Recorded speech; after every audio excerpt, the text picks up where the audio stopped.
So আপনাকে একজন smart person হিসেবে প্রিপেয়ার হতে হবে, অল দ্য টাইম রেডি থাকতে হবে সবকিছু, কোনো সিচুয়েশন হ্যান্ডেল করার জন্য। ট্রুলি যদি বলতে চাই, it's a very tough job. কিন্তু এখানে নতুন করে স্বপ্ন দেখার সুযোগও কিন্তু আছে।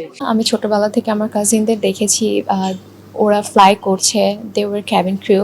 সো তখন থেকে আমার মনে হতো যে আসলে এটা খুব স্মার্ট পিপলদের কাজ, যারা খুবই smart, they can handle this job. But by the time আমি আসলে যেটা বুঝতে পারলাম, শুধুমাত্র আপনার আউটফিট বা আপনার আউটলুক স্মার্ট থাকলেই হবে না, আপনার মেন্টালিটিও অনেক বেশি স্মার্ট থাকতে হবে। সো আপনাকে একজন স্মার্ট পারসন হিসেবে প্রিপেয়ার হতে হবে, অল দ্য টাইম রেডি থাকতে হবে সবকিছু, কোনো সিচুয়েশন হ্যান্ডেল করার জন্য। So Jobway is a great platform, যেখান থেকে আপনি আসলে এই জবের জন্য আপনাকে সুন্দর করে গ্রোড আপ করা হবে। তখন আমি আসলে অনেক ছোট ছিলাম, সো আমি দেখতাম যে তারা আসলে রেডি হচ্ছে সুন্দর করে, সেজেগুজে বের হচ্ছে অ্যান্ড এক এক দিন এক এক কান্ট্রিতে যাচ্ছে। সো এটা কিন্তু আমাদের জন্য একটা গ্রেট অপরচুনিটি, যেখানে হচ্ছে আমরা বিভিন্ন কালচারের সাথে মিট করতে পারবো, বিভিন্ন ধরনের মানুষকে আমরা এক্সপ্লোর করতে পারবো। So it's fun, but at the same time আমরা শুধু ফান সাইডটাই দেখি, কিন্তু এখানে অনেক অনেক হার্ড টাইমও আছে, যেটা আসলে নিজের হ্যান্ডেল করতে হয়, অতটুকু মেন্টালি স্টেবল আমাদের হতে হবে আর কি।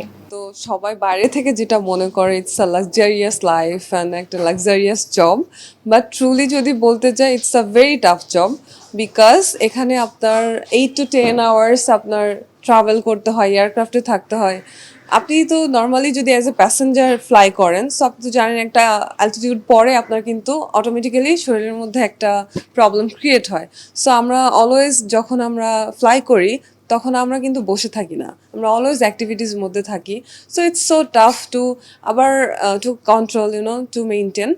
তারপর অনেক সময় দেখা যায় যে কিছুদিন আগেও একটা নিউজ যেটা খুবই স্যাড ছিল, সেটা হচ্ছে একজন ক্রু টার্বুলেন্সের সময় তার কিন্তু হাত ভেঙে গেছে। So it's a very tough job. বাংলাদেশের একমাত্র স্মার্ট সিটি বসুন্ধরা এখন আরো নিরাপদ, আধুনিকতায় আরো এক ধাপ এগিয়ে। বাট যদি আপনারা মানে অ্যাজ এ এটার যদি প্রফিট বা এটার বেনিফিট সম্পর্কে যদি জানতে চান, তাহলে বলবো যে it's a very nice job. এটা স্যালারিটা অনেক ভালো, সুন্দর একটা লাইফ পাওয়া যায়, দ্যাটস ইট। বাট ইনসাইড আপনাকে অনেক হার্ডওয়ার্ক করতে হবে, অনেক পাংচুয়াল থাকতে হবে, নিট অ্যান্ড ক্লিন থাকতে হয়, personal hygiene and everything maintain করে চলতে হয়। অ্যাটলিস্ট মানে ওভারঅল আপনাকে একটা সুন্দর সব কিছু একটা মেনটেন করে চলতে হয়, যাতে করে আপনাকে দেখে 8-10 জন যেন ইন্সপায়ার হয়, যেন তারা অড না ফিল করে, যেহেতু আপনি সব কাস্টমারদের প্রতিনিধি হিসাবে আছেন আপনার প্যাসেঞ্জারদের। এই পেশাতে কিন্তু অনেক চ্যালেঞ্জ আছে, অনেক রিস্ক আছে, আবার রেসপন্সিবিলিটিও আছে। কিন্তু এখানে নতুন করে স্বপ্ন দেখার সুযোগও কিন্তু আছে, নিজেকে চেনার সুযোগ আছে, নিজেকে নতুনভাবে প্রকাশ করার কিন্তু সুযোগ আছে। তো এগুলো সব কিছু মিলে যদি আমরা নিজেদেরকে সুন্দর করে তুলে ধরতে পারি, তাহলে কিন্তু আমরা সার্থকতা অর্জন করতে পারি। আর আমি বলবো যে প্রত্যেকটা পেশাতেই কিন্তু হচ্ছে অনেক বেশি ডিফিকাল্টিস থাকে, ও তারপর যে ফ্লস থাকে, এগুলো সব কিছু ওভারকাম করেই কিন্তু আমাদেরকে যেতে হয়। আমরা দৈনন্দিন জীবনও যখন চলাফেরা করি, কোথাও যাই, কারোর সাথে ইন্টারেক্ট করি, তখনও কিন্তু আমাদের অনেক বেশি সমস্যার মোকাবেলা করতে হয়, অনেক কিছু অড সিচুয়েশন ফেস করতে হয়। ঠিক তেমনি এই জবেও আমরা এরকম ফেস করি, কিন্তু আমাদের জবটা অনেক বেশি চ্যালেঞ্জিং, কারণ এভরিডে আমাদেরকে নিউ প্যাসেঞ্জার, নিউ কালচারের মানুষের সাথে ইন্টারেক্ট করতে হয়, নতুন মানুষকে আমাদেরকে চিনতে হয়, হ্যান্ডেল করতে হয়, এবং মানে খুব পোলাইটলি উইথ ডিগনিফাইড ওয়েতে আমাদেরকে কিন্তু সবকিছু হ্যান্ডেল করতে হয়। তো এই কারণে দেখা যায় যে আমাদের চ্যালেঞ্জটা কিন্তু অন্যান্য জবের থেকে অনেক বেশি। বাংলাদেশে এই প্রথম একটা বই বের হয়েছে, যেখানে হচ্ছে কিভাবে বিমানবালা কেবিন ক্রু হওয়া যায়, কিভাবে বিমানবন্দরে চাকরি পাওয়া যায়, কিভাবে টেলিভিশনের সংবাদ উপস্থাপিকা হওয়া যায়, যেটা বলা চলে যে এই বাংলাদেশে এরকম প্রথম একটা বই। আমাদের সারপ্রাইজেস আছে, সেগুলো নিয়ে কিন্তু আমরা কথা বলবো।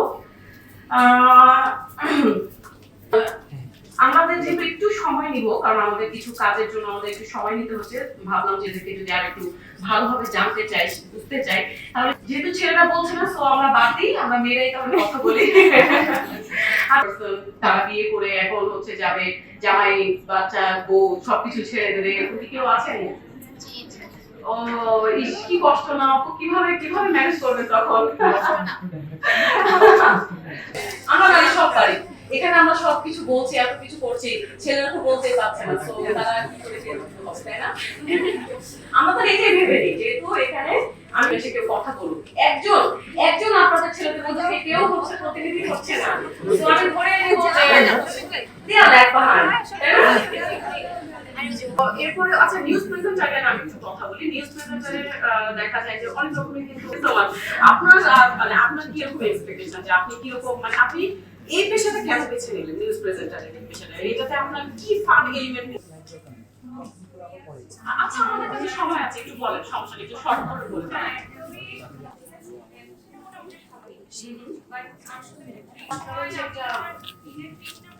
আচ্ছা আচ্ছা, এই জন্য আপনি আবার নিজেকে ফিরে পাওয়ার জন্য চ্যানেলে বা সেখানে যদি কোনো অভিজ্ঞতা থাকে সেটা শেয়ার করতে পারেন।